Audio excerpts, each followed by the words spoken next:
Hi everyone.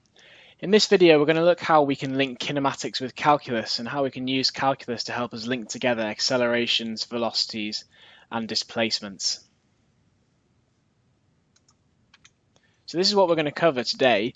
We're going to look at how those displacements, velocities and accelerations can be linked together with both differentiation and integration. If you're wondering, calculus is a name that covers both integration and differentiation. We'll look at differentiating and what we can find when we do that. We'll look at integrating and how we can find displacements and velocities with that. We'll talk about finding minimum and maximum velocities and minimum and maximum displacements from an origin, and we'll finish off with a practice question. So, how do we link these together and how does calculus help us at all? Well, if we think about what velocity is by definition, it's how fast the distance from a point is changing. It's the rate of change of the distance. If the distance I am away from something is changing very quickly, that's because I'm moving away with a high velocity. The distance is only changing a little bit, it's because I've got a low velocity. So the velocity is the rate of change of distance. Another way of showing that is that it's the gradient on a distance time graph. So again, that shows it's the change in distance divided by the change in time. In terms of calculus, we could say that the velocity is ds by dt, where s is the displacement. Remember, we use s for displacement.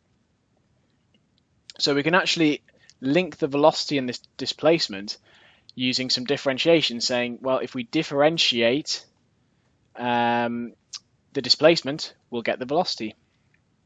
You can make a similar argument about the acceleration. By definition, acceleration is how fast the velocity is changing. If I go from a very slow velocity to a very fast velocity in a very short amount of time, that's because I've got a high rate of acceleration.